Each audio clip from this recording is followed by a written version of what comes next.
Pues si os parece vamos a empezar ya. Vale. Bueno, buenos días a todos. Muchísimas gracias por participar en este laboratorio previo a la quinta edición del Foro de las Ciudades de Madrid, que se celebra del 14 al 16 de junio de este año. Son laboratorios preparatorios de cada edición, en el que vamos tocando las distintas temáticas que luego se amplían en el propio programa de cada edición. Voy a dar la palabra a Lola González, que es la directora de certámenes de IFEMA y directora del Foro de las Ciudades, para que os dé una bienvenida y luego ya comenzaremos el debate. Luego, Lola, cuando quieras. Pues muchas gracias, Carlos.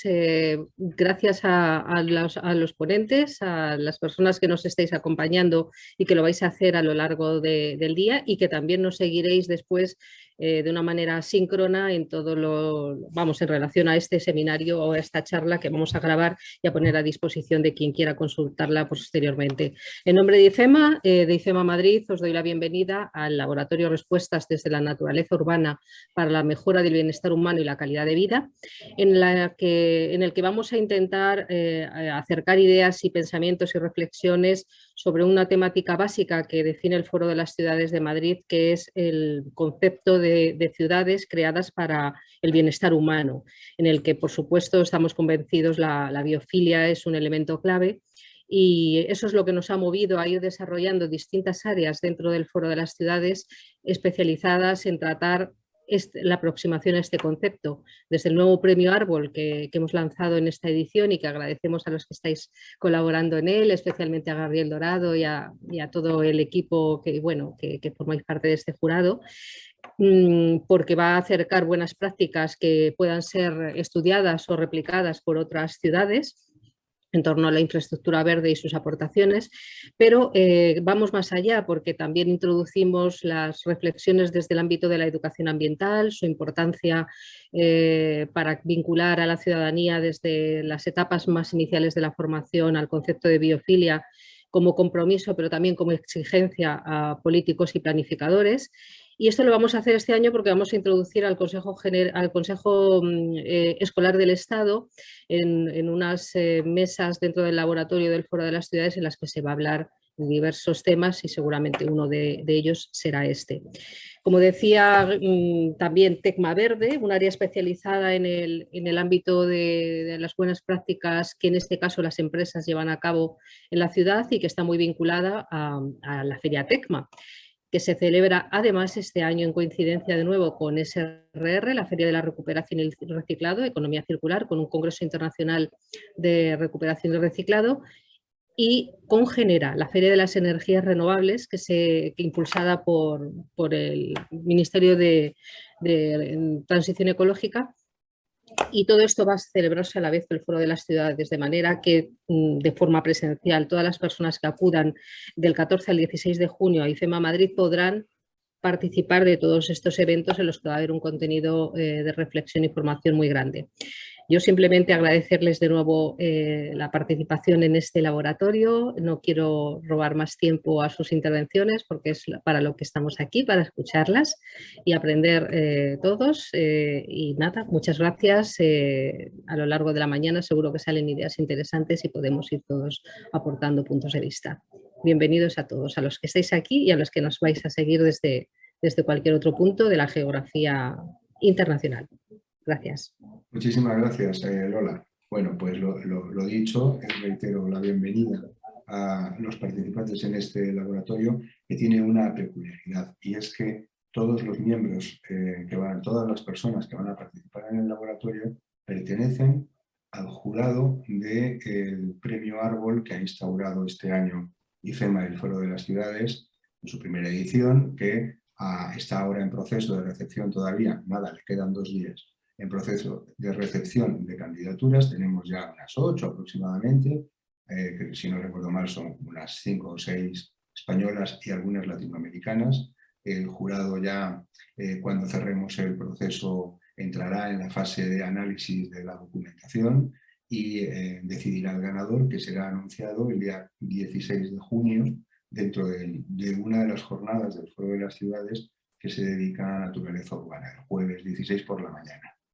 Esta es la peculiaridad de este laboratorio. Hemos querido hacerlo de esta manera para potenciar el premio, pero también para visibilizar las capacidades profesionales, enormes capacidades profesionales que tienen todos los miembros del jurado, coordinado por Gabriel Dorado, que es el director del Máster de Jardines Históricos y Servicios Ecosistémicos de la Universidad Politécnica de Madrid, que sois quienes aportáis el valor y el conocimiento académico para que este premio prospere, tenga muchas ediciones y se acabe convirtiendo pues, en un pequeño referente, ¿no?, del sector, de manera que el foro premie a aquellas ciudades que realmente destacan por sus proyectos de naturaleza urbana, tanto en España como en América Latina. Voy a presentar rápidamente a los que estáis participando en este laboratorio. Os digo, está Pedro Calaza, que es miembro de la Asociación Española de Paisajistas, pero en esta ocasión está en representación del presidente de la Asociación de Empresas de Gestión de Infraestructuras Verde, ASEJA. Y también hay que decir que en este jurado son todos los miembros, son todos grandes profesionales de las infraestructuras verdes, de la naturaleza urbana, pero también están en representación de distintas asociaciones, ¿no? Gabriel Dorado, como os decía antes, es el director del Máster en Jardines Históricos y Servicios Ecosistémicos de la Infraestructura Verde de la Universidad Politécnica de Madrid. Tenemos con nosotros también a José Luis Rodríguez Gamo, que es el decano del Colegio Oficial de Ingenieros de Montes, a Rafael Córdoba Hernández, que es arquitecto, profesor de la Escuela de Arquitectura de la Politécnica de Madrid y miembro del Grupo de Innovación Urbana Sostenible, Inmaculada Gascón López, que es miembro de la Asociación Española de Arboricultura, Gabino Carballo Pérez, miembro de la Asociación Española de Parques y Jardines Públicos, AEPJP, y una persona que trabaja en el Ayuntamiento de Barcelona.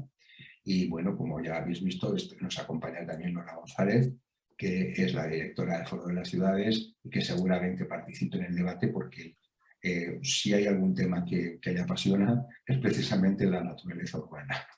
Bueno, como ya os comentamos previamente, estos laboratorios son absolutamente coloquiales. Vais a tener unos 5 minutos cada uno para lanzar unas primeras ideas, una primera visión, y a partir de ahí abrimos un coloquio en el que puede que yo introduzca alguna temática, pero la idea es que vosotros mismos vayáis pidiendo la palabra de manera que el debate vaya derivando hacia donde vosotros consideréis en aquellas temáticas que son realmente las más importantes y las más destacadas. Queremos llegar al fondo de las cuestiones, evitando titulares y entrando a matar, que se dice, en las cuestiones claves, que son muchas, porque están pasando muchas cosas en las ciudades españolas en el ámbito de la naturaleza urbana. Es un concepto que está en plena revisión y seguro que van a salir ideas muy frescas y muy interesantes. Si os parece bien, empezamos esta primera ronda de iniciación al debate y vamos a comenzar con Gabriel. Gabriel Dorado, cuando quieras, Gabriel.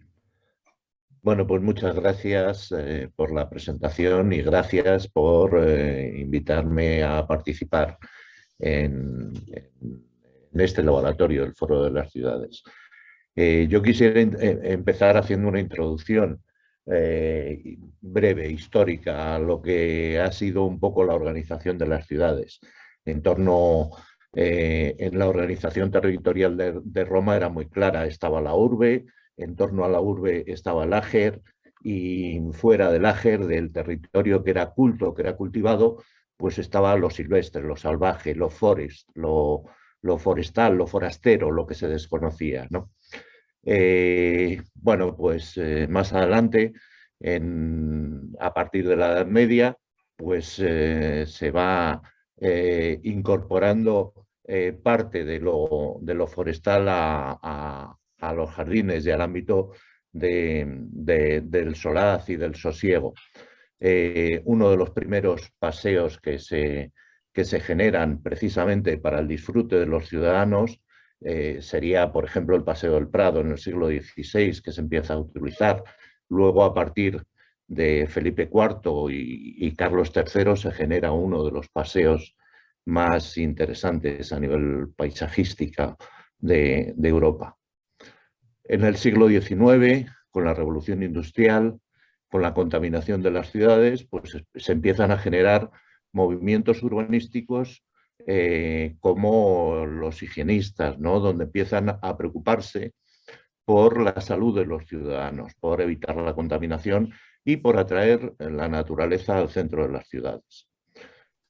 A finales del 19 y principios del 20 hay otros movimientos que se interesan también por la naturaleza. Por ejemplo, en Madrid surge todo el movimiento de los guadarramistas, que forman parte de la Institución Libre de Enseñanza, con Francisco Giner de los Ríos a la cabeza, y que desarrollan todo un movimiento de puesta en valor de los valores, y valga la redundancia, de todo lo que es la zona de la Sierra de Guadarrama, también para disfrute y uso de los madrileños, de los urbanitas madrileños fundamentalmente. Bueno, afortunadamente hoy pues todo esto lo hemos ido acumulando y se están generando políticas que vienen a condensar todos estos movimientos, ¿no?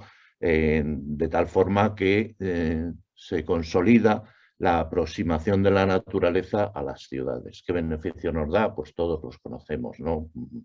El disfrutar de entornos verdes, de entornos naturales, pues no solamente mejora la calidad de vida de los ciudadanos, sino que mejora la salud tanto física como mental, aparte de proporcionarnos otros múltiples servicios ecosistémicos que seguro que a partir de que en esta charla pues tendremos en consideración. Se ha aprobado no hace mucho la Estrategia Nacional de Infraestructura Verde, Conectividad y Restauración Ecológica, en la que se establece una línea de actuación que es la 6.10, que integra o que pretende integrar la infraestructura verde en el planeamiento urbanístico municipal. Es algo fundamental, puesto que esta estrategia nace como una estrategia europea, se establece como una estrategia nacional. A partir de aquí se van a tener que definir las estrategias regionales y también las municipales. Por tanto, se va a incorporar esto que llamamos infraestructura verde a la política municipal. En un principio, abarcando todo el territorio municipal, es decir, los ayuntamientos ya legislarán directamente no solamente sobre el ámbito urbano, sino también sobre el ámbito rural y el ámbito forestal o más natural de sus términos municipales, y deberán establecer o elaborar planes estratégicos que permitan la conservación, definir cómo se deben conservar y gestionar estos elementos. Es algo fundamental el reconocer la infraestructura verde como un servicio público, y esto lo hace esta estrategia nacional. Es un servicio público por los servicios ecosistémicos que presta a la ciudadanía como cualquier otro servicio público, y es fundamental establecer la infraestructura verde como cualquier otra infraestructura de servicios municipales, como la infraestructura de transporte o la infraestructura de energía o la infraestructura de distribución de agua, porque evidentemente presta servicios a la ciudadanía igual que el resto. Y por tanto hay que establecer medidas para su conservación, para gestionar mejor la infraestructura verde, para definir la conectividad ecológica y para restaurar aquellos elementos que puedan estar más o menos degradados. Se debe incorporar como criterio la calificación urbanística de la restauración ecológica, es decir, que cuando se realicen planes urbanísticos, pues los ayuntamientos deberían definir qué zonas deben estar preservadas o reservadas, no solamente como elementos naturales que ya existen, sino aquellas que puedan ser susceptibles o puedan tener interés su restauración ecológica. Y además debemos establecer la infraestructura verde urbana como una herramienta para la conservación de la biodiversidad y el mantenimiento de los servicios ecosistémicos, ya que es evidente que mejora la salud y mejora la calidad de vida de todos los ciudadanos. Gabriel, muchas gracias. 5 minutos que van para 10. Vamos a dejarlo ahí, Gabriel, si te parece. Si se te ha quedado algo en tintero, luego volvemos con ello. Vamos a pasar Perfecto. con José Luis Rodríguez, que es decano del Colegio Oficial de Ingenieros de Montes. 5 minutos, José Luis. Muchas gracias, Carlos. Lo primero de todo, agradeceros la invitación. Sí, decirte que no soy decano nacional, soy decano autonómico de la Comunidad de Madrid, del Colegio de Ingenieros de Montes. Bueno, por intentar no enrollarme demasiado, que luego tendremos tiempo, los ingenieros de Montes llevamos más de 150 años trabajando por la naturaleza y por la sostenibilidad. Por lo tanto, el primer mensaje que me gustaría lanzar es que la naturaleza trabaja a muy largo plazo. No se puede forzar, las cosas no se pueden forzar, porque si no saldrán mal. Y por lo tanto, con todas las reflexiones que hoy vamos a, sin duda que van a salir, el primer mensaje es que una buena infraestructura verde requiere planificación. Si no existe una planificación adecuada, probablemente las cosas no saldrán bien. Pondremos parches, crearemos soluciones a corto, pero no llegaremos a cumplir con los objetivos que todos tenemos tan claros y que hoy seguramente que van a salir y que vamos a enumerar. Otro de los mensajes que me gustaría también lanzar de cara al debate es que, bueno, ponemos que es la naturaleza la que da respuesta a la sociedad. Entendemos que las primeras que tienen que dar respuesta a la sociedad urbana principalmente son las administraciones. Las administraciones públicas son las que van a ser el vector principal que tiene que dar ese impulso fundamental a esa infraestructura verde que nosotros creemos que la sociedad ya ha interiorizado como algo que provee de múltiples beneficios. Nosotros lo entendemos así, que esa sociedad está a favor. Luego veremos que en el día a día, pues esa sociedad también descubre cosas como no tan buenas, ¿no? Eso que llamamos los técnicos los famosos diservicios, ¿no? Que produce la naturaleza o la infraestructura verde urbana en la ciudad. Esas alteraciones en el día a día que hace que parte de la ciudadanía, pues a lo mejor no lo vea tan agradable. Pero sin duda los beneficios superan a esos diservicios y para que la naturaleza, la infraestructura verde urbana funcione, tiene que hacerlo de una forma eficiente y por lo tanto tiene que hacerlo de una forma planificada. Para estas transformaciones necesarias en el diseño urbano, por lo tanto, entendemos que tiene que existir lo primero de todo una coordinación, que a día de hoy es bastante inexistente entre administraciones públicas. ¿Por qué? Pues porque no se puede tratar como espacios estancos. Es decir, ahora mismo os pongo un ejemplo, el Ayuntamiento de Madrid tiene 5.700.000 árboles, de los cuales aproximadamente un tercio corresponde a zonas verdes y arbolado viario de conservación municipal. Casi 2 millones son zonas verdes no municipales y casi 2 millones zonas forestales tampoco de conservación municipal. Por lo tanto, si no somos capaces, es un ejemplo solamente de una administración pública, pero si no, o de un municipio, de un ámbito territorial. La infraestructura verde no es, por lo tanto, solamente lo que gestiona una única administración. Hay que coordinar a todas las administraciones para que todo esto, que seguro que hoy también vamos a hablar, como es la conectividad, pues realmente funcione y funcione de una forma eficiente.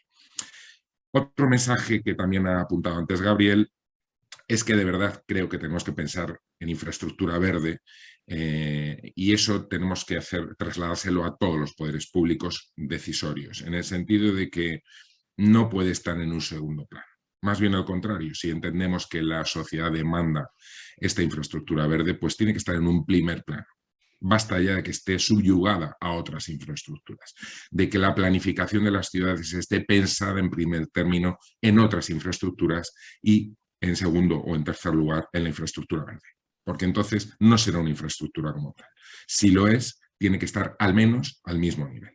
Y desde nuestro punto de vista a un nivel superior, ¿no? Porque entendemos que los beneficios que proporciona pues son muy superiores que los que proporcionan otras infraestructuras básicas necesarias de las ciudades. Respecto al tema de la movilidad, pues la movilidad es clave. Tenemos que repensar en estas propuestas de diseño de ciudades, tenemos que repensar el modelo de movilidad. Actualmente solamente se está pensando en términos de reducción de emisiones, pero sigue siendo el modelo actual de movilidad en las ciudades una barrera que no hace más que suponer que esa infraestructura verde realmente esté subyugada a esa infraestructura gris. Por lo tanto, tenemos que quitar coches de las ciudades, sin duda, porque hay que rebajar emisiones, pero también si queremos que esa conectividad necesaria que nos deba proveer esa naturaleza urbana funcione y lo haga de una forma eficiente, pues tenemos que trabajar seriamente con el modelo de movilidad de las ciudades. Y por último, pues dos sectores muy importantes en los que creo que también hay que trabajar: el sector de educación, que también aquí se ha hablado, lo ha hablado Lola al principio.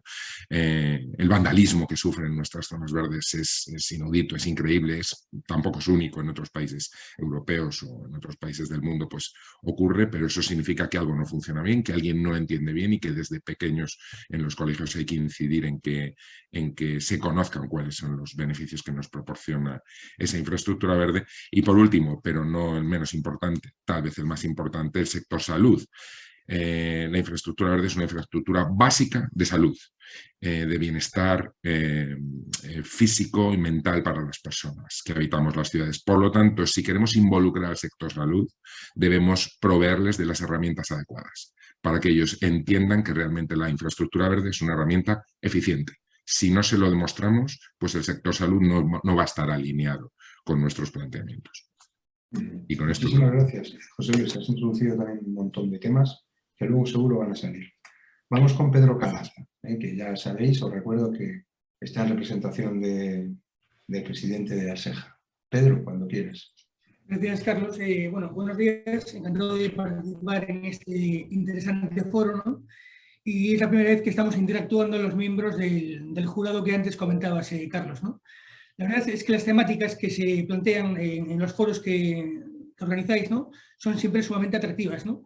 Pero de forma expresa y personal me gustaría agradecer la selección de esta en particular por sus implicaciones en diferentes vertientes, ¿no?, social, humanística, económica y espacial, ¿no? Yo creo que poco a poco todos somos conscientes, ¿no?, de que los graves problemas ambientales han impulsado las preocupaciones en sostenibilidad, en economía circular, que se comentó, ¿no?, en ecología urbana, ¿no?, que han sido respondidas con diferentes normativas, iniciativas y actuaciones, ¿no?, como bien apuntaba antes José Luis, con la estrategia de infraestructura verde, ¿no?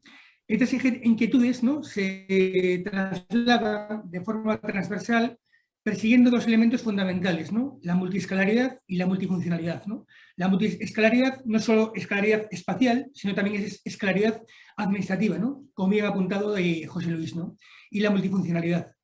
Dentro de esta última, de la multifuncionalidad, ¿no?, somos conscientes del gran elenco, ¿no?, de beneficios que generan la infraestructura verde, ¿no?, ambientales, de regulación, de provisión, etc. Y obviamente los de salud pública. El título de este foro no puede ser más acertado, ¿no? Respuestas desde la naturaleza urbana para la mejora del bienestar humano y la calidad de vida. Es decir, hay dos focos, ¿no? Bienestar y calidad de vida. Bienestar. El bienestar está obviamente vinculado con la salud, ¿no? La salud, según la OMS, no deja de ser un estado de completo bienestar de tres tipos: físico, mental y social. Y no solamente la ausencia de afecciones o enfermedades. Es decir, cuando hablamos de bienestar, implícitamente o inherentemente estamos hablando también de salud pública, de salud, ¿no? El segundo foco del título de este foro es la calidad de vida, ¿no? Aquí hay un número enorme, ¿no?, de implicaciones, ¿no? Hablamos de inequidad ambiental, hablamos de huir de la gentrificación ecológica, hablamos de generar escenarios ambientales con condiciones fantásticas, con elementos naturales para mitigar el efecto isla de calor, etcétera, etcétera. Por otra parte, no debemos olvidarnos de la presencia todavía del COVID-19, ¿no?, que ha impulsado también todo este tipo de inquietudes y en cierta medida ha potenciado el surgimiento de estudios y propuestas para garantizar la accesibilidad cercana a espacios naturales o naturalizados en las ciudades, ¿no? Es decir, debemos también aprovechar el problema de la pandemia como una oportunidad, ¿no?, para cambiar las cosas, para mejorar las políticas urbanas, el urbanismo, la ingeniería y la parte social. Esta nueva visión urbana está siendo apoyada y respaldada por la estrategia estatal, que también se comentó que se aprobó en julio del año pasado, ¿no? ¿Cómo afecta esta filosofía de infraestructura verde en la salud y en la calidad de vida? Bueno, pues de diferentes formas. Si hacemos un pequeño análisis de los tres servicios ecosistémicos que genera: provisión, regulación y culturales. Provisión: alimentos de cercanía, alimentos ecológicos, alimentos de kilómetro cero, que generan una mejor alimentación y, por tanto, una mejor salud. Regulación: este es el más directo, el más percibido, ¿no? La vegetación en el medio urbano merma la contaminación, merma a veces los compuestos orgánicos volátiles, regula temperatura, rayos ultravioleta, etc. Y los culturales pues promueve la salud, promueve la actividad física, el deporte, la lucha contra el sedentarismo, etc. Recordemos que en España el 90% de las muertes son debidas a una tipología de enfermedad que se llaman enfermedades no transmisibles. Y hay, según la OMS, 3 causas. Una, envejecimiento poblacional, una globalización vinculada con la alimentación y un urbanismo desafortunado. Y precisamente en el urbanismo desafortunado es donde podemos incidir con diferentes procesos vinculados a la naturación urbana. Creo que todos los que estamos en este foro somos conscientes de ello, debemos abogar e impulsar esta transformación urbana y, como también apuntaba Lola, en base a diferentes planteamientos teóricos que han sido evidenciados científicamente, ¿no? Como la biofilia, como la teoría de la restauración de la atención o como la teoría del doctor Wilson, ¿no? También habló Lola y habló José Luis de universidades de formación. Ahora mismo en Harvard, por ejemplo, hay un máster específico entre urbanismo y salud pública. Hay másteres también en Escocia, en Bolonia. Es decir, hay ya un surgimiento importante académico que recoge estas inquietudes, esta necesidad y quiere avanzar sobre ello. Por tanto, acabo ya, simplemente impulsar, apoyar y en cierta medida evidenciar científicamente esa relación evidente entre espacio verde y salud pública para mejorar la forma de planificar, diseñar y gestionar nuestras ciudades. Muchas gracias. Muchas gracias, Pedro. Vamos con Rafael Córdoba, que es arquitecto de la Escuela de Arquitectura y seguro que nos da una visión desde esa disciplina. Rafael, cuando quieras. Muchas gracias, Carlos. Muchas gracias a IFMA por invitarme a la sesión. Sí, efectivamente, yo tengo esa visión, participo de esa visión que enlaza perfectamente con lo que comentaba Gabriela al principio de la importancia que puede tener el planeamiento en la formalización de esas infraestructuras verdes. En ese sentido, también recalcar las palabras que aportaba José Luis Rodríguez Gamos en cuanto a esos 3 niveles que yo entiendo que de alguna manera pueden ayudarnos o favorecer la creación de estas infraestructuras verdes. Por un lado estaría ese papel de la administración, tanto general como autonómica, que de alguna manera tiene que velar por la creación de estrategias y de legislación que apoyen de alguna manera la capacidad técnica que podemos tener los planificadores en implementar este tipo de infraestructuras. En ese sentido, por ejemplo, gracias a la legislación sobre el cambio climático que se aprobó el verano pasado, la legislación de suelo estatal ya ha tenido que incorporar una serie de valores por los cuales debemos proteger el suelo desde la planificación, es decir, todos estos aspectos que estamos comentando de recursos ecosistémicos y de riesgo de pérdida de ellos tienen que ser protegidos por el planeamiento. De esa manera, los técnicos tenemos que hacer ese papel intermedio, entiendo, entre esas administraciones que crean estas estrategias y nos habilitan de alguna manera a formalizar físicamente estas infraestructuras verdes y lo que comentaba José Luis en cuanto a ese papel educativo de hacerle trasladar a la población cuál es la importancia de esos elementos. Entender cómo se formaliza, o sea, no es únicamente un proyecto, hay un proceso de gestión bastante complicado que también intentamos introducir en el máster con Gabriel, de que precisamente estas infraestructuras y esta formalización de espacios no son cosas de un día, o sea, no son cosas de un proyecto ni cosas que de repente se vayan a plantar allí y ya funcionen. Necesitan, entre otras cosas, un proceso de gestión en el cual la administración pública tiene que obtener esos suelos para de alguna manera formalizar el proyecto. Pero tampoco desde la arquitectura nos podemos quedar en ese aspecto como territorial o de escala urbana. O sea, gracias a las ordenanzas y en ese papel municipal que también tienen los ayuntamientos y que de alguna manera comentaba Gabriel que se van a incorporar se tienen que incorporar a esa estrategia nacional. Las ordenanzas de alguna manera van a poder recoger también la incorporación de determinadas soluciones basadas en la naturaleza y fomentarlas para que de alguna manera también los propietarios privados puedan tener algún beneficio económico, se les resarce de alguna manera, porque no olvidemos que si este tipo de soluciones basadas en la naturaleza están en fachadas o en cubiertas de propietarios o de comunidades de vecinos son estas las que van a tener que soportarlo, aunque los beneficios vayan a redundar en toda la sociedad. Entonces, en ese sentido, creo que, como apuntaba José Luis, es muy importante ese papel de concienciación de la situación y de la problemática y de las soluciones que estamos aportando desde la planificación y desde la administración para mejorar esos aspectos de bienestar humano y calidad de vida, pero no solamente para que no los vandalicen, sino también para que los valoren, los cuiden y de alguna manera se hagan partícipes e implementen en muchos más espacios de los que ahora mismo podemos concebir o planificar. En ese sentido, o sea, yo creo que el papel que tenemos todos los aquí presentes en cuanto a la educación y a la concienciación de la ciudadanía, de lo que pueden representar los recursos ecosistémicos y cuáles son los distintos aportes y ponerlos en valor, es fundamental. Cada uno desde nuestras disciplinas, pero sí trabajando de una manera conjunta y reuniéndonos en foros de este tipo, creo que podemos llegar a mejorar un poquito la calidad de vida y la situación en nuestras ciudades. Muchas gracias. Muchas gracias, Rafael. Vamos ahora con Inmaculada Gascón, que es de la Asociación Española de Arboricultura. Inmaculada, cuando quieres.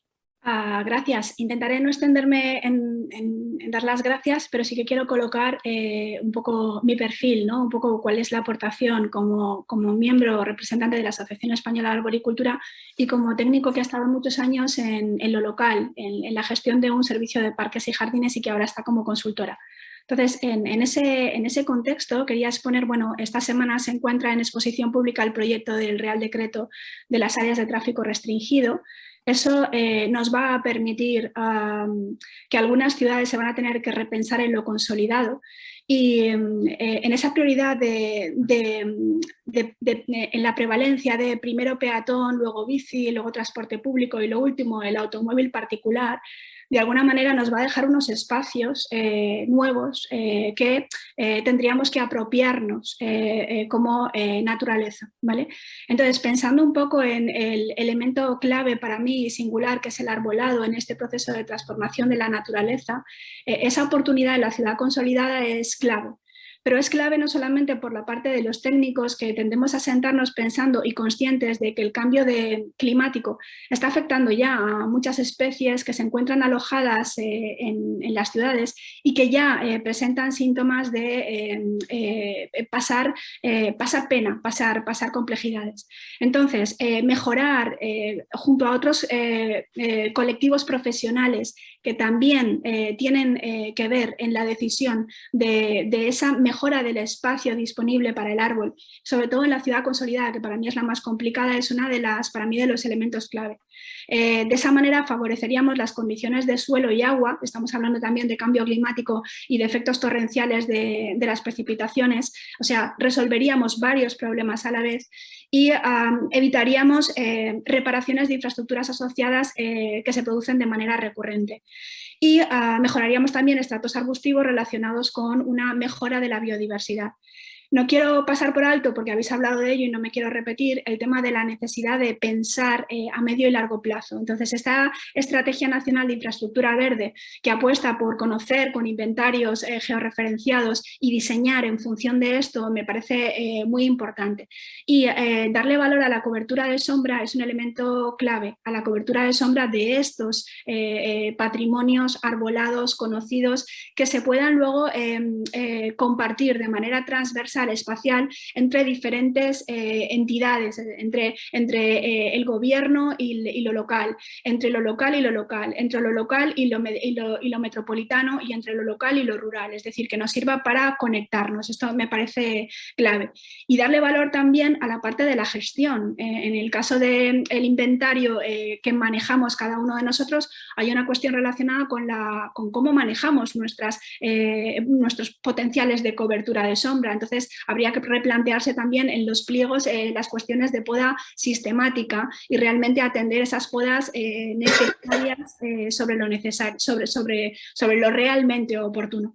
Y por último, para mí es muy importante, por no consumir tiempo de los demás, trascender en la parte de la meta 7 de la infraestructura urbana, que habla de la divulgación, porque desde lo local, desde donde yo he vivido, habla José Luis de que sí, que somos cada vez más conscientes como sociedad de que efectivamente necesitamos cambios en las ciudades, pero también tenemos los intolerantes a la naturaleza y resulta muy complejo en lo local gestionar las dos cosas a la vez. Entonces necesitaríamos, entiendo que una parte de apoyo de profesionales que trabajen sobre temas psicosociales, sobre que realmente nos den un refuerzo que los técnicos, ingenieros, biólogos y arquitectos no tenemos en esa pedagogía. Son los elementos que me parecía más destacable reseñar hoy. Igual lo he apretado mucho y lo he hecho muy rápido, ya disculparéis, ahí lo dejo. Gracias. No, no, en absoluto, Inmaculada. Muchísimas gracias. Vamos a cerrar esta pequeña ronda de intervenciones con Gabino Carballo, que está en representación de la EPJP, aunque desarrolla su actividad laboral en el Ayuntamiento de Barcelona. Gabino, cuando quieras. Pues muchas gracias por la invitación, por estar aquí en compañía de amigos y conocidos. Me alegro de veros de nuevo. Y bueno, pues estaba escuchando todas las ideas y digamos, todas las intenciones que hay alrededor de la infraestructura verde. Estaba escuchando también a los vencejos que han venido ahora esta primavera, han empezado a volver se ven desde mi ventana, desde aquí. Están muy contentos dando vuelta por el interior de la illa, del bloque del Eixample en el que vivo. Y son unos pájaros, el Apus apus es un pájaro que se pasa la vida en el aire y viene desde el sur de África hasta Europa. Y en Barcelona puede vivir porque el hábitat del vencejo, digamos, donde se posa para criar el rupícola, los acantilados. Y aquí aprovecha los edificios antiguos para criar, porque en los nuevos prácticamente no puede, ¿no? Los nuevos están tan bien hechos que no hay ningún espacio para que los vencejos críen, ¿no? Y es un pájaro que viene y va con el otoño y cuando se va te quedas un poquito triste, ¿no? Y a mí me pasa un poco con el vencejo que pienso que es como estas ideas tan buenas que se pasan la vida volando pero que nunca pueden aterrizar porque no tienen pies. De hecho, apus apus viene del griego antiguo y significa sin pies, ¿no? Y yo creo que con la infraestructura verde corremos el peligro de que todas estas ideas e intenciones que tenemos no acaben de aterrizar. En el caso que me toca a mí, tanto por, digamos, laboralmente, por mi trabajo en Parques y Jardines de Barcelona, como representación de la Asociación Española de Parques y Jardines Públicos, que representa básicamente a los gestores del verde, a los directores de servicio, a los responsables de los servicios de mantenimiento y conservación del verde, que hay muchísimas ideas, pero que se ha llegado, digamos que se ha llegado a una situación bastante indeseable donde el mantenimiento se considera un gasto, hasta ahora casi prácticamente se considera un gasto añadido, incluso por temas legales de la ley de bases, a las cuestiones de limpieza. Existe esa expresión, ¿no? que a mí siempre me ha parecido un poco peculiar, el adecentamiento de las zonas verdes, ¿no? Que no sé muy bien, que nunca he sabido muy bien qué quería decir, ¿no? No tendrían que estar decentes siempre, pero bueno. Y entonces hay muchísimas ideas, muchísimas intenciones, muchísimas necesidades, pero hasta la situación que hemos llegado, ambiental sobre todo, en España en particular, pero en el mundo moderno en general, se ha llegado por una serie de decisiones que se han tomado, por una serie de mecanismos, una serie de ideas, una serie de inercias. Y mi preocupación es que si no se plantean unas alternativas de futuro, digamos, bastante distintas digamos, en términos de herramientas institucionales, legales, profesionales y de medios, no nos vamos a salir con la nuestra en lo que se refiere a infraestructura verde. Es decir, vamos a acabar siendo un añadido a los servicios de recogida de basuras de las ciudades, que no digo que no sea importante, todo lo contrario, lo es y mucho. Pero sí es verdad que no, a pesar de las buenas intenciones y de algunos cambios que se están introduciendo en las normativas y las estrategias, no acabo de ver que se estén implementando herramientas reales para empezar a gestionar la infraestructura verde como debería y sobre todo en un sector que ha estado económicamente desatendido desde hace muchos años y ahí creo que podemos estar de acuerdo tanto los profesionales como las empresas como las instituciones que nos dedicamos a ello y que no tenemos las herramientas para convertirnos en actores estratégicos, poder participar del diseño urbano de una forma evolutiva, que esté relacionada con los procesos naturales y las necesidades tanto de las personas, que deberían participar más en la gestión urbana, como de los profesionales, que deberían poder planificar a medio plazo mucho mejor y no estar al albur de iniciativas o ideas, ¿no? Entonces, no podemos hacer que los vencejos desarrollen patitas, pero sí podemos hacer que nuestras ideas sí las tengan y puedan aterrizar con fortuna donde puedan después hacer su vida en el suelo, ¿no? Y lo dejo aquí. Bien. Muchísimas gracias, Gabino, y muchísimas gracias a todos por esta avalancha de ideas y de perspectivas, ¿no? Han salido un montón de temas. Abrimos ahora un coloquio. Podéis pedir la palabra cuando queráis, porque he notado que en estos 5 minutos se os han quedado cosas ahí pendientes, habéis sido estrictos con los tiempos, pero seguramente que hay otros elementos que se han cruzado, además, no siempre con la misma visión, y es el momento de comenzar esta charla espontánea, informal, así que ya veo 2 manos levantadas, lo cual me alegra mucho. Vamos primero con José Luis Rodríguez. No sé si había levantado antes la mano Pedro, pero bueno. Me cuelo. No, a ver, yo es que, como siempre, me gustan mucho las sabias reflexiones de todos mis compañeros, pero me quedo y hilo especialmente con la última de Gabino, porque creo que toca un poco el quid de la cuestión. A ver, esto forma parte de un mercado. Y como tal mercado tiene unas normas, y como tal mercado, pues mover esas normas e introducir cambios cuesta. La jardinería no es que vaya a ser, es que es un servicio urbano. No es que vaya a ser dentro de la recogida de residuos o de la limpieza de aire, es que es un servicio urbano más. Como sabéis, que yo, como muy pesado que soy, lo cuento siempre en el máster, ¿no? La jardinería es un servicio urbano y como tal pues está afecto a unas reglas de esos contratos de servicio urbano. A veces en el caso español pues la mayor parte de los municipios lo tienen externalizado con empresas, como las que representa Pedro, las empresas de ASEJA, y hay algunos casos, pocos, cada vez menos, como precisamente el del Ayuntamiento de Barcelona, donde opta pues, por hacerlo más bien con medios públicos. Pero en cualquier caso, es un mercado y unas reglas, y para hacer sostenibles estos servicios urbanos, pues hay 3 vías, como siempre: la económica, la social y la ambiental. Claro, para hacer sostenible económicamente un servicio urbano, pues al final las municipalidades, los ayuntamientos, las administraciones optan por recortar presupuestos al máximo. Los decisores, que siempre son los responsables de Hacienda de los municipios, pues hombre, a lo que piden los técnicos, pues siempre le hacen algo de baja, algo de recorte. Por lo tanto, sobre esa petición de lo que se debería necesitar para poder gestionar, pues ya hay un recorte. Y si a eso le sumamos las bajas que necesariamente se aplican pues para que las empresas puedan optar a este tipo de concursos, bueno, pues nos encontramos con que no siempre se paga por parte de las administraciones lo que cuesta realizar este servicio urbano. Por otra parte, tiene una parte social muy importante. Es decir, tanto a las administraciones como a las empresas les preocupa mucho el sostenimiento del empleo, el sostenimiento de las plantillas, y esto pues al final se ha hecho algo muy grande en el sentido de que ocupa un porcentaje muy amplio del coste de este servicio urbano. Estamos hablando en torno al 80-85% de los costes de estos servicios urbanos son mano de obra. Por lo tanto, son servicios que están muy constreñidos. Si esto lo unimos a los plazos tan cortos con los cuales se contratan, que podemos irnos a casos en los mejores de 4 años o de 5 años, pues resulta que las empresas y por ende las administraciones tienen pocas posibilidades para la inversión. ¿Y esto con qué está vinculado? Con la tercera pata, que sería la sostenibilidad ambiental. Siempre decimos que no existe un proyecto sostenible si no se dan esas 3 patas: la económica, la social y la ambiental. Si solo nos preocupamos de la económica y de la social, dejamos fuera la ambiental. Y al final este servicio urbano pues no es sostenible.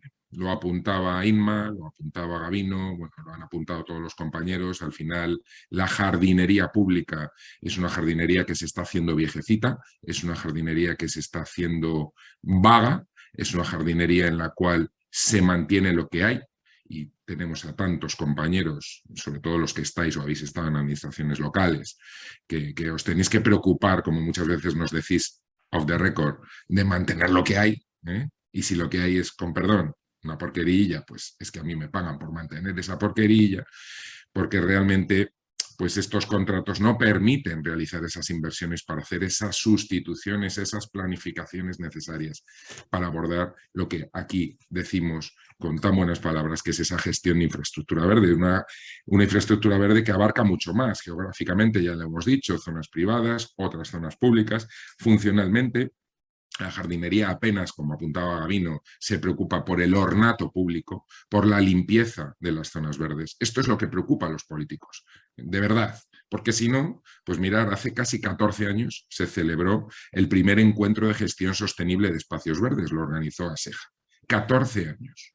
Es decir, y este es uno que he encontrado, quiero deciros, hay otros muchos anteriores, ¿no? O sea, llevamos hablando de esto muchos años, pero para que se produzca esta transformación, realmente empresas y administraciones tienen que procurar empezar de verdad a poner apuestas encima de la mesa, más a largo plazo, y donde se preocupe por esa sostenibilidad ambiental del servicio. Si no vamos a largos plazos, si no vamos a contratos en los que haya inversiones, en los que de verdad se fomente la colaboración público-privada, va a ser muy difícil salir de ese cinturón que nos impone a la jardinería como un servicio urbano más. Gracias, José Luis. Vamos con Pedro, vamos con intervenciones más cortas, más ágiles, y así todos vamos a entrar en el debate. A Pedro. Vale, gracias. Bueno, yo simplemente quería hacer algunos comentarios de algunas ideas que habéis lanzado algunos de los presentes, ¿no? Totalmente de acuerdo, José Luis, ¿no? La jardinería, la infraestructura verde es un servicio urbano diferente, ¿no? Yo creo que estamos en un momento importante para cambiar un poco el prisma, ¿no? Yo creo que las administraciones públicas deberían hacer una autocrítica, ¿no? Pensar exactamente qué es lo que quieren, ¿no? Pasar de una subasta a pasar a valorar lo que es el conocimiento, la materia gris, ¿no? Y la buena praxis, ¿no? De hecho, por ejemplo, la salud pública, que es un poco el motivo de este foro, podría también utilizarse, ¿no? Para, como requisito o como elemento de puntuación en los pliegos de condiciones. Yo creo que hay que avanzar en ese sentido, ¿no? Vender conocimiento, vender formación, vender información y cambiar un poco el chip, ¿no? Antes apuntabas que los contratos normalmente son de 4 años, que es cierto, 4+1. Ahora ya hay algún ayuntamiento, por ejemplo, León lo ha sacado por 8 años, está ahora mismo en licitación, con revisión de precios. 8 años ya es una cantidad de años importante para poder, en cierta medida, pues, amortizar, ¿no? Los equipos, los bienes que hay que disponer, ¿no? Pero insisto, yo creo que el mayor, el talón de Aquiles, ¿no? Debería ser pasar de la subasta o de que el bill metal, ¿no? Si me permitís la expresión, sea lo que domine las licitaciones, a vender un poco de conocimiento y buena praxis, ¿no? Antes habéis comentado que hay como diferentes pilares para que esto funcione, ¿no? Yo creo que hay 4, ¿no? La administración pública, que comentaba Rafael y José Luis, ¿no? Los técnicos, los ingenieros, arquitectos, si realmente no se creen las bondades que tiene la infraestructura verde, no van a hacer buenos proyectos. El tercero sería la comunidad científica, todo lo vinculado a infraestructura verde, sobre todo en temas de salud, tiene que estar soportado o evidenciado científicamente. La comunidad científica, las universidades, tienen que hacerlo. Y el cuarto es la gran sociedad, ¿no? La que a priori nos apoyan, pero luego hay matices, ¿no? Como bien apuntabas, el tema de servicios. Por su parte, Gabriel comentaba la importancia o la conveniencia que podría tener cuantificar el rendimiento ecológico de las actuaciones, ¿no? A nivel urbanístico o a nivel de actuación en medio urbano. Esto es importante, ¿no? Ya en el año 84, Berlín sacó un sistema de cuantificación o de rendimiento ecológico, que es el área de factor de biotopo de Berlín, le siguió Malmö, le siguió Seattle, etc. Hay, digamos, un recorrido ya histórico de ese tipo de planteamientos. Y yo creo que en España sí se podría hacer, ¿no? ¿Qué tipo de rendimiento ecológico tiene usted con este proyecto? Si no lo consigue, no le doy la licencia municipal, por ejemplo. Es una idea. Dentro de ese rendimiento ecológico se podría incluir también la salud. De hecho, en Barcelona, no sé si es el Ayuntamiento o la Diputación, Gabino, han sacado un sistema, una métrica para cuantificar el funcionamiento en materia de salud de parques públicos. Y luego no nos olvidemos, que también incidiendo en salud, que la salud tiene dos prismas, ¿no? El positivo y el negativo. Es decir, no toda la naturaleza es positiva en lo relativo a salud. Hay también diservicios y antagonismos. Hablamos de alergias, hablamos de fracturas de árboles, hablamos de toxicidades, de espinas, etc. Por tanto, hay que meter en la ecuación la parte positiva de los elementos que seleccionemos y también la parte negativa. Con esto ya termino. Muy bien, muchísimas gracias, Pedro. Ha pedido la palabra a Gabriel. Adelante, Gabriel. Estás muteado. Enciende el sonido, Gabriel.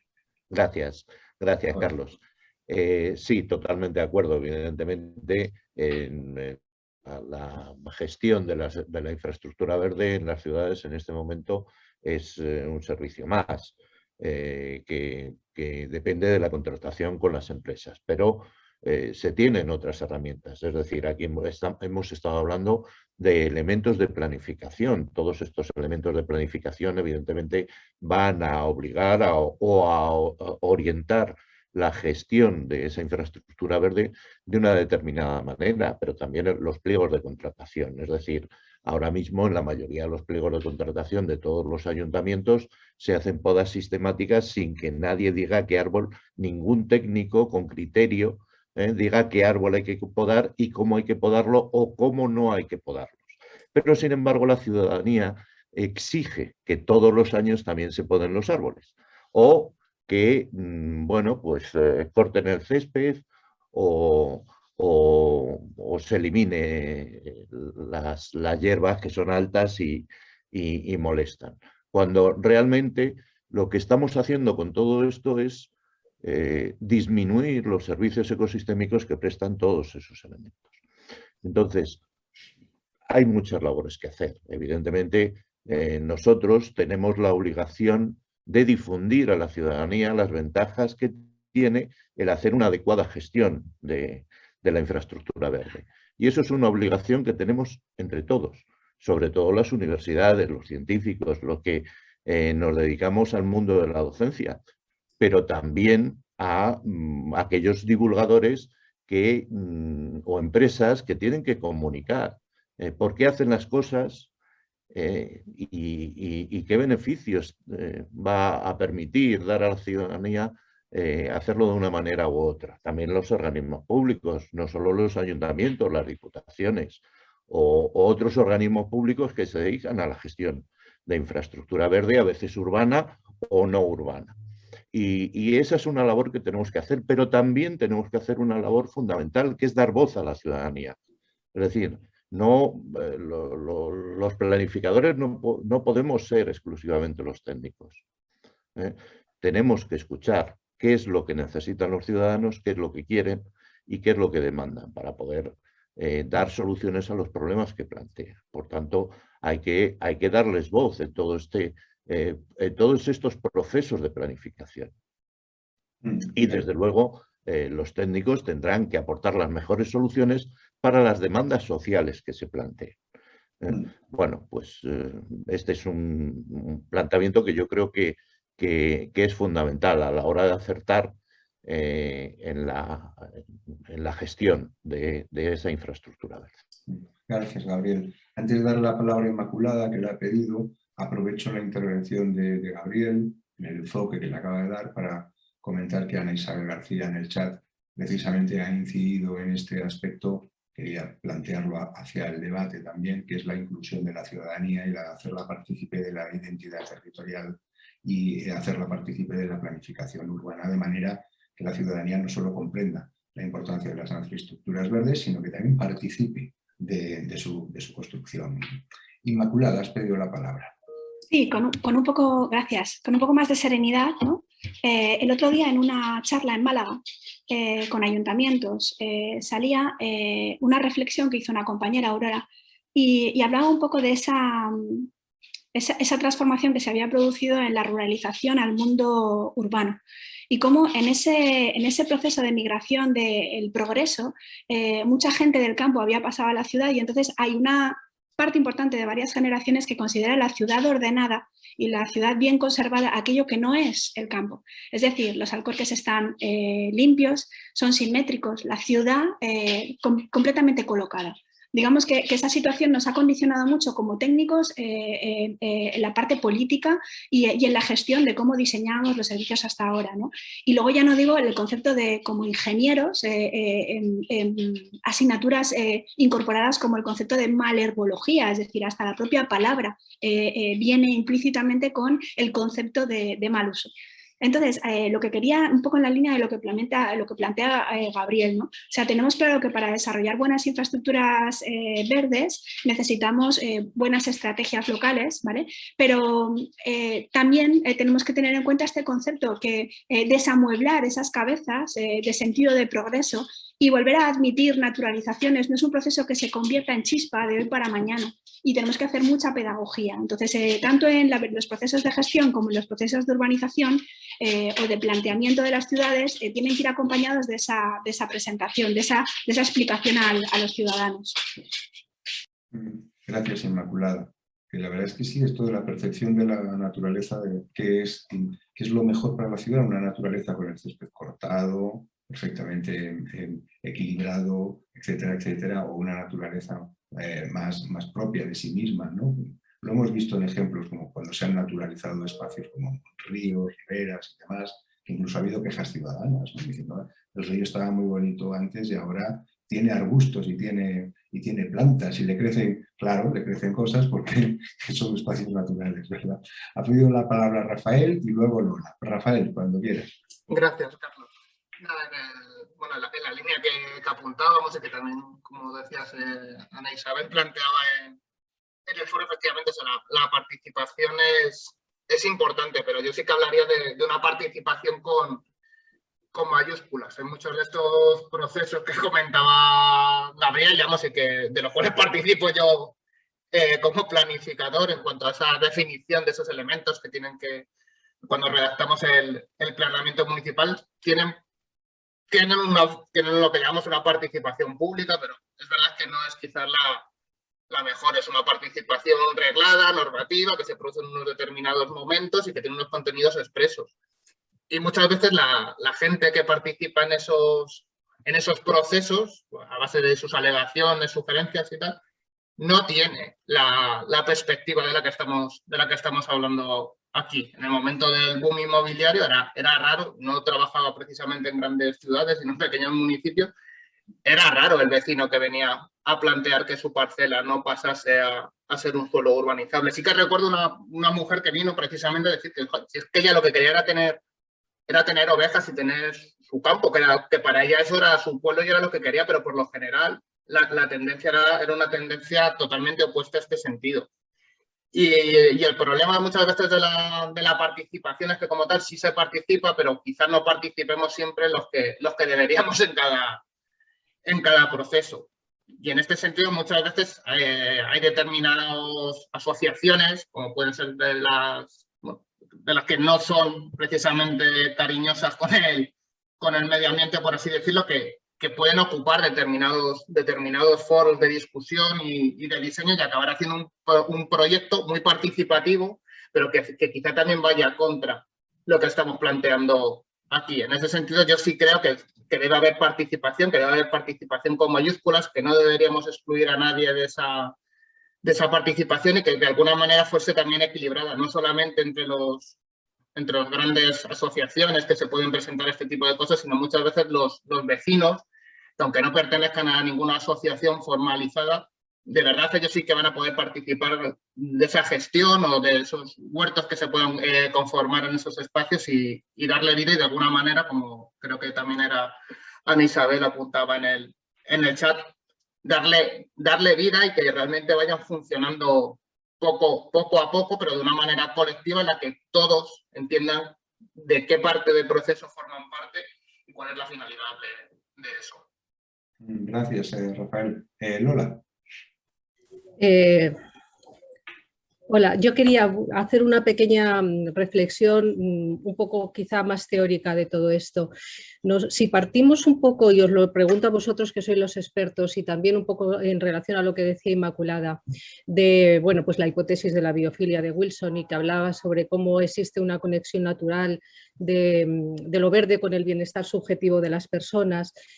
Hay una evidencia científica que es la medición del valor de lo verde en cuanto a valor económico trasladado pues, a las infraestructuras, a las viviendas, etcétera, etcétera, ¿no? El conocido como el greenery, el valor económico del greenery. Entonces yo pregunto, ¿debería de haber quizá unos ámbitos de participación comunitaria, no solamente desde la planificación, sino también desde la práctica comunitaria del cuidado ambiental, un poco más introducido de manera sistemática en el funcionamiento de la ciudad? No sé hasta qué punto esto se está haciendo o no, pues pienso, por ejemplo, en la agricultura comunitaria, en el cuidado de los parques, etcétera, que nos conecta también con la educación ambiental. Es decir, que debemos buscar procesos que potencien esa conexión subjetiva, ese bienestar subjetivo, que luego tiene una traducción económica y de rentabilidad para todo lo que ya sabemos de valorización del suelo, de la vivienda, etcétera, etcétera, pero desde ámbitos de actuación que no sean tan artificiales, sino que estén conectados más con las prácticas emocionales y psicológicas de las personas que viven en las ciudades, que sean reales, que estén pegados a su vida de verdad, ¿no? Y yo eso es quizá lo que percibo, ¿no? Que hay como una especie de desconexión entre lo que se quiere hacer a nivel con muy buena intención, académica, política, institucional, con lo que de verdad las personas necesitan para conectarse con ese espacio verde, que en muchas ocasiones, y lo estamos diciendo aquí, es únicamente un parque urbano, porque a veces no hay nada más que en algunas ciudades que un parque urbano y ya es bastante, ¿no? Entonces, bueno, pues es una pequeña reflexión que yo hago desde fuera para que vosotros, que sois los expertos, si queréis aportar algo, pues os lo dejo sobre la mesa. Muy bien, muchísimas gracias, Lola. Gabino. He levantado la mano porque he visto que era el último que daba por hablar, algo tendré que decir, ¿no? Entonces, estaba pensando que, bueno, escuchándoos, ¿no? Pensaba que hace como unos 10 años que participo de un huerto comunitario, que estuve ahí muy al principio cuando no había absolutamente nada, era un erial, y bueno, he ido relativamente poco, no voy mucho, voy allí a hacer cosillas, y en esta década he visto pasar muchas cosas por allí, involucración, luego la gente viene, va. Hoy en día es un pequeño vergel en la ciudad, es un solar que un día acabará siendo un edificio, es un privado, hay un convenio con el ayuntamiento, demás, se gestiona de una manera autónoma. Bueno, todas estas cosas que los huertos comunitarios generan, ¿no? Este pequeño entorno social, de conexión, de vínculo. Y hay todo tipo de talleres, se está construyendo un edificio con criterios digamos, de bioarquitectura, es muy experimental, ¿no? Pero lo que yo he visto durante mucho tiempo es que siempre hay gente, sobre todo para plantar, a la gente le gusta mucho plantar y a la gente le gusta mucho recoger. Si vas a menudo, te acaba doliendo un poco porque estás allí regando, trabajando, intentando hacer un poco de compost y el día de recoger los tomates no queda ninguno, porque han venido los que recogen los tomates y ya está. y después a la gente le gusta mucho plantar cosas fáciles, le gusta plantar lechugas porque son muy satisfactorias, enseguida salen, ¿no? La berenjena es bastante difícil que te salga una berenjena.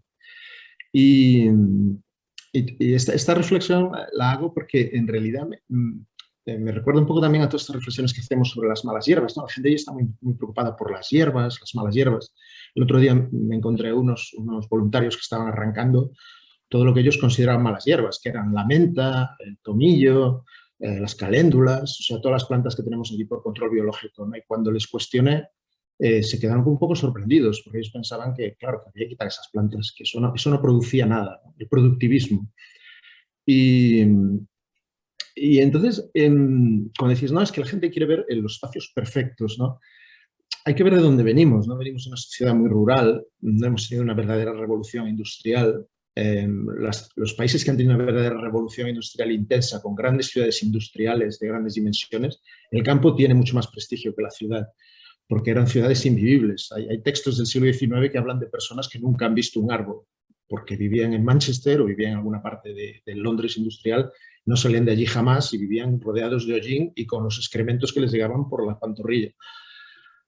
Y cuando hablamos de malas hierbas, pues por ejemplo yo veo que ahora nos abrazamos mucho conceptos un poco transitorios, ¿no? La palabra mala hierba tiene casi 500 años, o sea, la expresión mala hierba tiene casi 500 años. ¿Por qué? Porque antes una mala hierba era una planta con la que tenías que fajarte para comer. O sea, o comía la mala hierba o comías tú. Esto ha quedado en el vocabulario y hoy en día decimos, es que no es una mala hierba y no sé qué. En el área metropolitana de Barcelona, la mitad de las plantas que son buenas hierbas son plantas invasoras. Y de hecho muchas son exóticas. Y yo veo que vamos haciendo así como movimientos circulares conceptuales, pero no acabamos de abrazar el tema que es que la naturaleza urbana tiene muchos beneficios para nosotros, es de sentido común. Las personas cuando tienen la oportunidad se van a una zona con más zonas verdes, o tienen su casita con un jardín, tiene una zona en árboles, el que realmente puede pues se va quizá a una zona más rural. Te vas esponjando, ¿no? Vas teniendo tu verde, vas teniendo, la urbe la vas dejando un poquito de lado, puedes estar en la ciudad, pero en una zona muy bien, pues estás ahí. La gente no se suele meter en un cajón de zapatos de 35 o 25 metros cuadrados, en una zona ruidosa, en una calle estrecha sin ventilación, ¿no? Eso no pasa realmente, no voluntariamente, por lo menos. Vas a mejor. Y yo creo que todo esto, al final lo que nos empuja es a pensar qué parte de lo que es el valor de la naturaleza humana y del bienestar humano y de la calidad de vida que estamos proponiendo no se está contabilizando bien, no estamos transmitiendo bien y al final parece ser que no acaba de interesar a ningún sector más que a los que estamos metidos en el ajo intentando vender aquí la historia del verde, que ya desde el siglo XIX es obvio que tiene beneficios para la ciudad, por eso se inventaron los parques públicos. Algo nos está fallando, algún interés no estamos creando, hay alguna dimensión de nuestro sector y de todas nuestras intenciones que no se plasma en la apreciación de la ciudad, de los ciudadanos, no se plasma en el conocimiento y no se plasma en una transversalidad de pensamiento. Lo dejo así. Gracias, Gabriel. Gabriel ha pedido la palabra. Gracias, Carlos. Después de escuchar a Gabino, que es que, bueno, siempre me encanta, es un hombre que tiene una claridad de ideas impresionante, yo ya no sé qué decir. A ver, en respuesta un poco a lo que comentaba, a lo que comentaba antes Lola sobre bueno, pues el tema de los huertos urbanos y el valor o el precio de las cosas. Bueno, Antonio Machado ya nos decía que era de necios confundir valor y precio. O sea que el poner precio a las cosas es complicado, ¿no? Y normalmente no se ajusta al verdadero valor que tienen esas cosas, sobre todo cuando hablamos de ecología o elementos naturales. A ver, el tema de los huertos urbanos, yo creo que es fundamental. Pero más que por los propios servicios ecosistémicos que produzcan, por el valor de las relaciones sociales que se producen a la hora de trabajar en un entorno como son los huertos urbanos. Para mí el valor fundamental que tienen los huertos urbanos no es un servicio de aprovisionamiento, sino un servicio absolutamente cultural y de relación social entre las distintas personas. Evidentemente son servicios que los ayuntamientos se tienen que preocupar, los municipios se tienen que preocupar de dar a la ciudadanía y por tanto pues facilitarlo. Pero también creo que sería interesante facilitar la producción cercana, que es otro punto de vista completamente distinto. Es decir, si los huertos urbanos son elementos de ocio, de sociabilización, pues los huertos productivos tienen que ser un negocio para la producción cercana de alimentos y para abastecer a los barrios o las ciudades. Y eso también nos tiene que preocupar a la hora de planificar el territorio de los municipios. Y no nos hemos... muchos municipios no han pensado en eso, simplemente han extendido sus zonas urbanas a aquellas zonas rurales de producción de hortícolas. Y eso, bajo mi punto de vista, es un error. Gracias, Gabriel. Bajo mi punto de vista. El tema de la soberanía alimentaria en las ciudades y el consumo de proximidad es algo que ahora emerge con mucha fuerza, pero quizás luego va a hablar Rafael desde la visión de la arquitectura, ¿no? Pero esa relación de lo periurbano, entre lo rural y lo urbano, teniendo en cuenta cómo son los espacios periurbanos de los malos crecimientos de las ciudades, pues se convierte en un problema, ¿no? Tenemos precisamente, ahora estamos celebrando el 10º aniversario de la Green Capital de Vitoria-Gasteiz, que lo ganó, entre otras muchas cosas, por un anillo verde, ¿no? Uno de los grandes anillos verdes que se han creado. Es interesante trabajar esa relación entre campo y ciudad, ¿no? Siempre y cuando las periferias urbanas lo permitan, porque han acabado convirtiéndose en auténticas barreras físicas, ¿verdad? Claro, Sí. pero por eso es fundamental hablar de conectividad.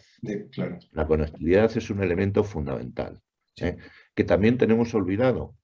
En Madrid, por ejemplo, hemos hecho un gran proyecto que utiliza muchísima gente, que es el proyecto Río, que es magnífico. Es magnífico. Y nos hemos gastado un montón de millones en realizar ese magnífico proyecto de infraestructura verde.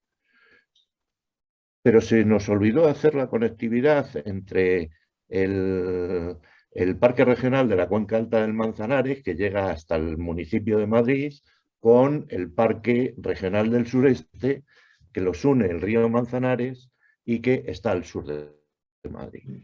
¿Cómo se ha resuelto el tema de la conectividad? Pues de una forma muy sencilla, levantando las compuertas de las represas, sin gastar un euro. Simplemente levantar las compuertas y el río ha empezado a funcionar como un río, a dejar sus depósitos, a generar arbolado. Claro, nos faltan las riberas, porque las riberas, aun siendo una infraestructura verde, es una infraestructura verde absolutamente artificial, sin hacer una proyección de naturalización. Y entonces, pues ahí hay algún elemento que nos falta y que deberíamos añadir, para que esa conectividad entre el Parque Nacional de la Sierra del Guadarrama y el Tajo se pueda producir sin ningún problema. Se ha ganado, evidentemente, ya tenemos nutria en el Manzanares. Se ha ganado mucho en la renaturalización, pero faltan algunos elementos. Sin duda. Y eso el planificador lo tiene que tener en cuenta. Sin duda. Ha pedido la palabra Pedro, luego Rafael y José Luis. Con eso vamos a terminar los turnos de palabra, luego vamos a tener un turno final. Pedro. Sí, bueno, volviendo un poco al tema que comentaba antes Lola, ¿no? De reconectar con la naturaleza. Yo creo que para reconectar se deben de generar espacios que sean atractivos, ¿no? Y eso es complicado, ¿no? Porque las preferencias de las personas dependen de varias cosas, ¿no? Hay preferencias innatas, por ejemplo, la teoría de la sabana, hay preferencias adquiridas, ¿no? Depende del sesgo cultural, de tu familia, de tu entorno, etcétera, etcétera. Esos son condicionantes de preferencias, ¿no? El propio Convenio Europeo del Paisaje define paisaje, ¿no? Haciendo una analogía con el verde, como una realidad física que es percibida, ¿no? Es decir, si no hay percepción, no hay paisaje. La percepción históricamente positiva está vinculada a la parte meramente estética, no a la parte multifuncional. Yo creo que para poder también caminar, ¿no? e impulsar la infraestructura verde, debemos de trasladarle a la población que la percepción que tiene que tener no solo es una percepción estética, sino del funcionamiento ecológico que tiene un río determinado, que tiene un bosque determinado, que tiene una tipología de arbustos, etcétera, etcétera. Yo creo que si somos capaces de mejorar, ¿no? La percepción multifuncional de las personas, creo que se avanzará mucho en ese sentido, ¿no? Gracias, Pedro. Rafael. No, gracias, Carlos. No. La preocupación que planteaba Gabriel sobre los huertos urbanos y las zonas productivas, efectivamente, yo creo que el problema está en que a lo largo de estos años no hemos sabido darle el valor adecuado a las cosas. Y en ese sentido, temáticas como la agricultura frente a otras ganancias económicas mucho más rápidas han estado un poco bueno, se han visto de lado, se han ido dejando para otros territorios, por así decirlo. O sea, si nos fijamos a nivel internacional, de repente ha aparecido una zona que yo desconocía, por ejemplo, que Ucrania era una gran zona productora de alimentos para España. Luego, dentro de la nación, tenemos otras determinadas regiones que producen, pero es verdad que incluso dentro de la autonomía podemos encontrar zonas, pero uno de los problemas, y creo que bastante centrado que plantea Gabriel, es que a nivel municipal no tenemos esa visión. O sea, desechamos muchas veces que un municipio también tiene que tener esa parte de agricultura cercana y de producción cercana. Efectivamente, los huertos urbanos no son la solución alimentaria que estamos precisando, no son la solución para la producción de kilómetro cero, y precisamente por eso necesitamos que nuestros municipios no solamente sean solo ciudad, necesitamos otros territorios. Bueno, ya dependiendo de las condiciones serán más o menos fértiles, pero sí necesitamos que nuestros territorios produzcan. Y en ese sentido, desde la planificación es donde tenemos que apostar no solamente por proteger, insisto, y se lo comento bastante a mis alumnos, sino por dotar esos suelos de usos acordes a esa protección y que de alguna manera pongan en valor esos recursos ecosistémicos que estamos o pretendemos enlazar en todas estas infraestructuras verdes. Y no pensar que una infraestructura verde únicamente es un bosque o un río, sino que esas zonas agrícolas y de producción en torno a nuestras ciudades también pueden formar parte de ella. Gracias. Muy bien, gracias, Rafael. José Luis. Sí, yo quería hacer una reflexión en cuanto a esa noticia positiva de que las empresas, buena parte de empresas, están últimamente intentando hacer inversiones, pero bueno, solamente en el ámbito puramente de las plantaciones, con el objeto de compensar emisiones y de poder inscribir esos bosques de absorción de cara al cambio climático. Es decir, hay una avidez por parte de empresas y de fondos de inversión por invertir en esto de lo que estamos hablando. Por lo tanto, creo que tenemos que ser inteligentes. Hay algunos municipios ya a nivel nacional, como puede ser Vitoria, por ejemplo, que está trabajando en el establecimiento de un conocimiento de su capital natural y de sus servicios ecosistémicos al efecto de establecer una línea base. Esa línea base va a permitir que sepamos en qué estado realmente se encuentran los servicios ecosistémicos que provee la infraestructura verde a día de hoy.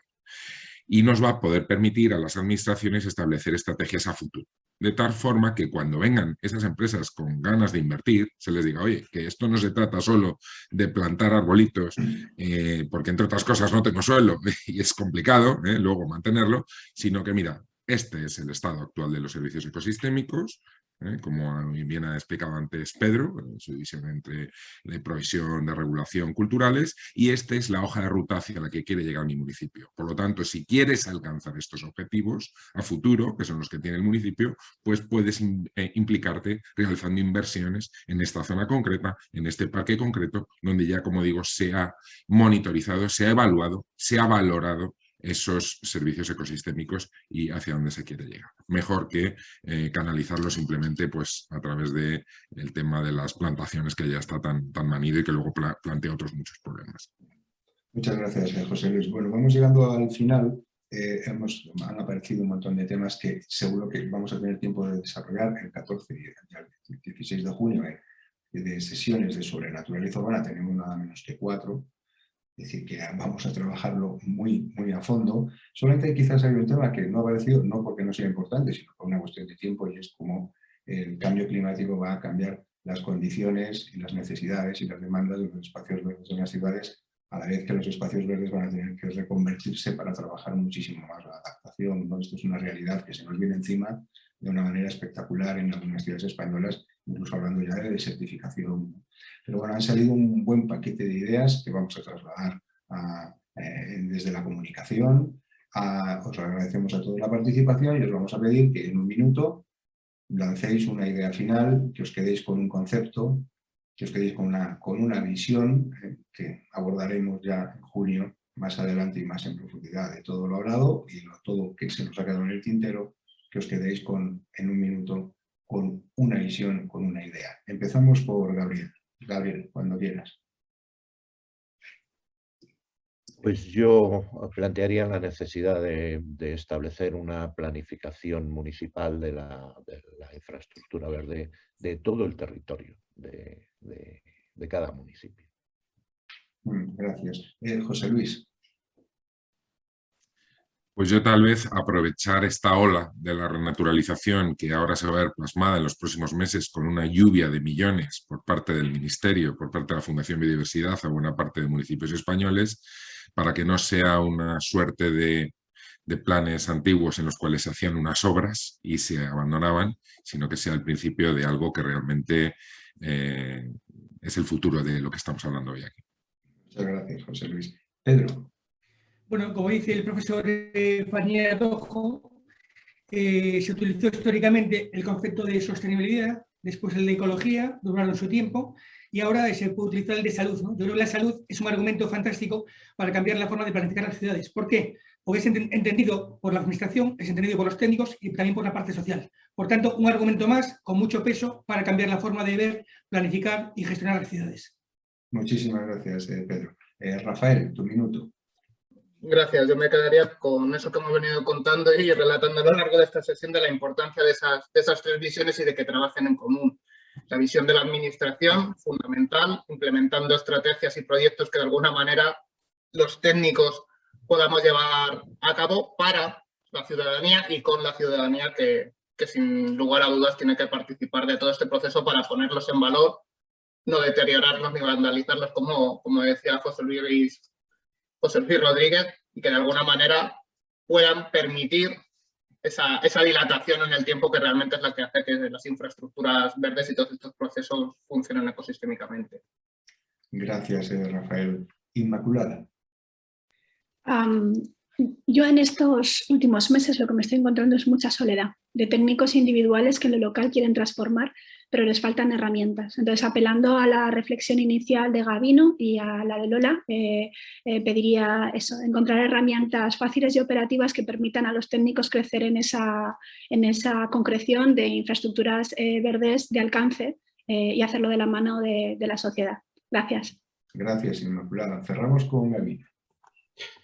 Pues yo creo que me gustaría decir que el mundo está intentando decirnos algo respecto a cómo tenemos que comenzar a trabajar. Tenemos que trabajar más localmente y tenemos que trabajar de manera más concentrada en nuestro día a día, hacerlo diferente. Quizá debemos abandonar cierto énfasis en construir y comenzar a poner más énfasis en cultivar, aprender de nuestros mayores y empezar a cultivar las ciudades en un sentido amplio. Y de paso cultivarnos nosotros, que también nos va a venir muy bien. Muchísimas gracias, Gabino. Bueno, antes de dar la palabra a Lola para que haga la despedida, yo personalmente quiero agradeceros enormemente vuestro tiempo, vuestros conocimientos.